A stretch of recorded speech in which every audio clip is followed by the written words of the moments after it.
Bonjour, bienvenue à toi, installe-toi confortablement, allonge-toi si tu préfères. On va parler dans cette séance de psychologie de marché.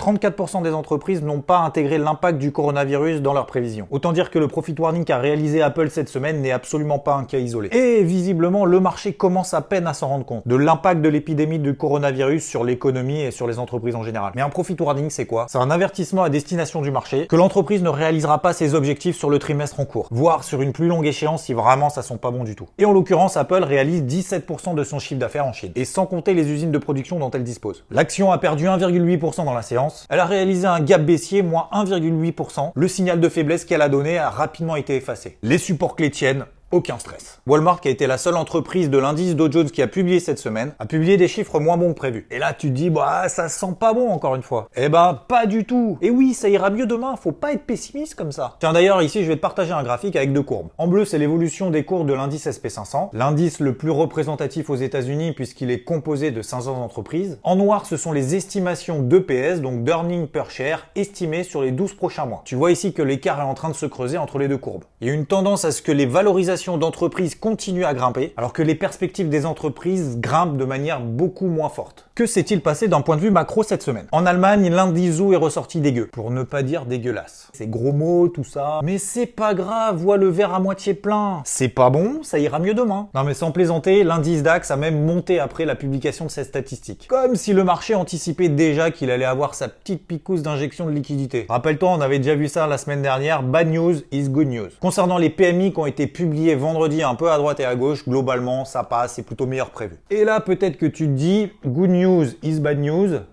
Bah non, good news is good news. C'est l'optimisme à toute épreuve quoi. Voyons les indices. Après un gap baissier mardi après la réouverture de Wall Street qui avait été fermée lundi pour cause de President Day, ils ne confirment pas vraiment leur volonté de consolider. Vendre les indices, oui, mais sur une seule séance maximum. Acheter, oui, pourquoi pas, c'est sans doute plus simple, on reste toujours dans une tendance haussière. Sauf qu'à chaque attaque haussière, à chaque fois qu'on grimpe, le lendemain, gap baissier. T'en ai déjà parlé, j'ai choisi de rester à l'écart sur ces niveaux historiques sur les indices. Et on est tous d'accord parmi l'ensemble de l'équipe IVT, du fait des niveaux de valorisation comme je te l'ai montré tout à l'heure avec un graphique, et d'un contexte encore relativement tendu avec le coronavirus. Et également par prudence parce qu'à chaque fois qu'on donne une impulsion haussière, le lendemain ou le surlendemain, bim. Et par humilité aussi de ne pas avoir peur de louper un mouvement haussier. D'autant, encore une fois, que le plat de fond de verre qu'ont atteint les indices finalement ne cède toujours pas. J'en profite pour féliciter l'équipe IVT, Rodolphe et Maurice, dans le cadre de leur vente de l'indice Dow Jones jeudi en live, également par notification, qui a tout de même offert 300 points sur l'indice Dow Jones en une heure seulement. Wall Street a décroché à ce moment-là et ensuite, toujours le même scénario, bam. Donc pas de relais haussier, pas de relais baissier non plus. J'ai également partagé une position de vente en swing sur le CAC 40 vendredi matin. Alors, swing, c'était quand même un grand mot.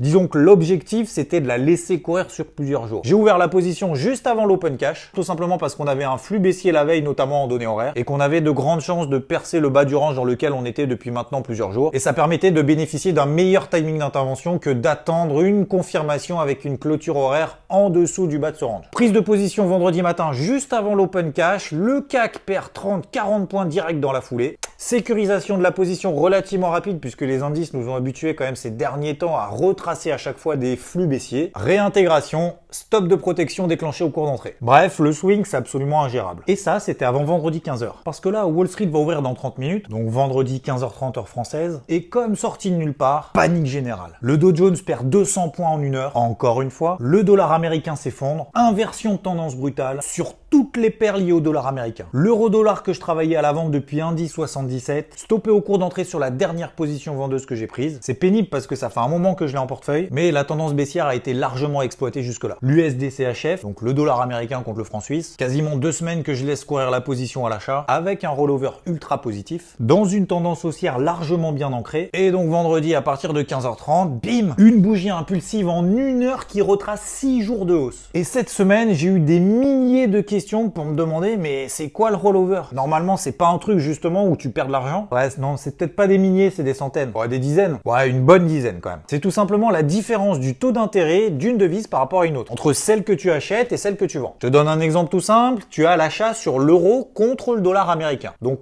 EUR-USD. Tu as l'achat, tu encaisses le taux en euros. En ce moment, c'est 0. Tu es acheteur d'euros et tu vends le dollar américain. Donc tu décaisses le taux du dollar américain. Le taux de la Fed en ce moment, c'est de 1,75%. T'enlèves après au passage un petit peu les frais d'emprunt, de prolongation des séances, etc. et je te passe les détails. Et bien évidemment, la petite commission du broker, qui est plus ou moins petite en fonction des brokers. Donc 0 moins 1,75% et des broutilles, bah ça te coûte de l'argent. Du coup, si tu as la vente sur l'euro contre le dollar, eh bah c'est pareil mais à l'inverse. Donc t'encaisses du rollover.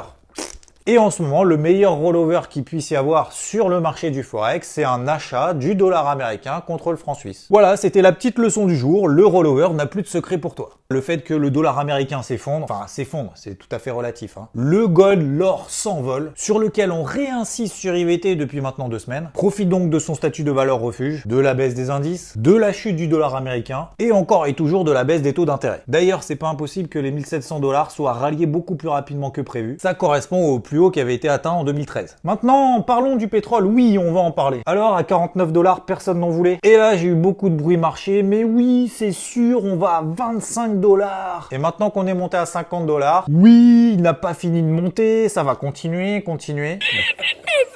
Bah j'ai fait complètement l'inverse. T'en ai déjà parlé aussi dans ces vidéos, j'ai longtemps cherché des achats autour de cette zone des 49-50 $ sur le WTI. Et maintenant qu'il a pris quasiment 10%, je laisse tomber, fin des achats, terminé. On est revenu sur la bande de Bollinger supérieure en daily, et je vois pas vraiment pourquoi il s'envolerait plus. Donc là le but c'est pas de te dire oui j'avais raison, absolument pas. Bah un peu quand même. Mais on peut en découler une leçon. Suis tes plans de trading, respecte-les. N'écoute pas ceux qui donnent des avis sans donner véritablement d'arguments tangibles, qui t'apportent d'éléments concrets qui te permettra de peser le pour et le contre de ta stratégie d'intervention sur un actif en question. Invalide tes plans de trading lorsque le marché te donne des éléments pour pouvoir le faire. Mais pas juste sur un coup de tête, sur un tweet, sur un avis qu'on t'a donné au hasard. Et ça, avec l'essor des réseaux sociaux, c'est quand même pas simple. J'ai partagé mon seul trade swing sur IVT sur les indices et en particulier sur le CAC 40 cette semaine depuis le 3 février dernier. Et ce temps qu'ils continueront d'évoluer tel un croisé crabe-kangourou. Sous des résistances historiques sans vraiment échouer, mais sans vraiment les dépasser non plus. Ça n'empêche pas pour autant de travailler en intraday encore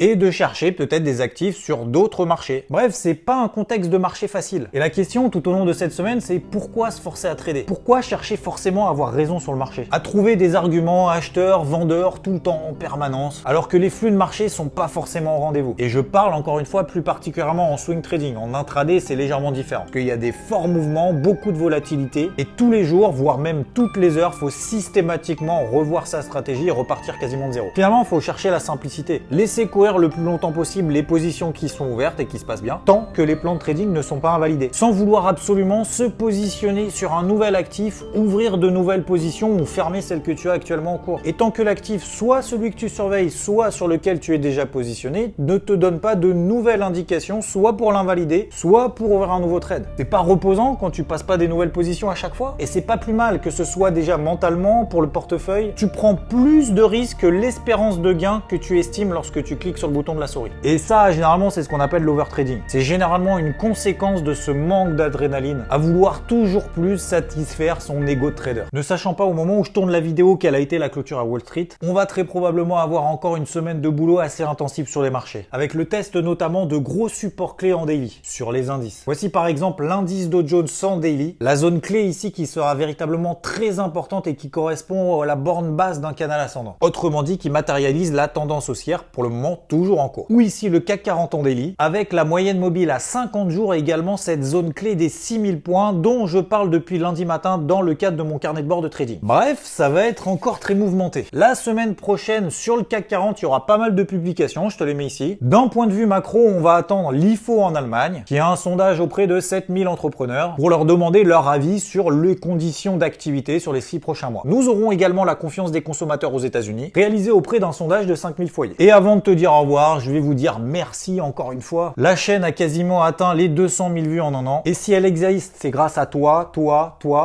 bref, vous tous. Donc n'hésite pas à continuer à partager, à liker, parce qu'au final, c'est ça qui me motive. Enfin, qui nous motive, hein, je suis pas tout seul. Et si t'as aimé cette vidéo, donc n'hésite pas déjà à mettre un pouce vers le haut. Et si tu te déchires, peut-être que le prochain débriefing sera dans un autre contexte et dans un autre lieu. Mais du coup, va falloir que je me déchire quand même pour faire cette vidéo. Donc écoute, je vais tenter. Si tu te déchires, je me déchire. Bref, on déchire tout. Ciao!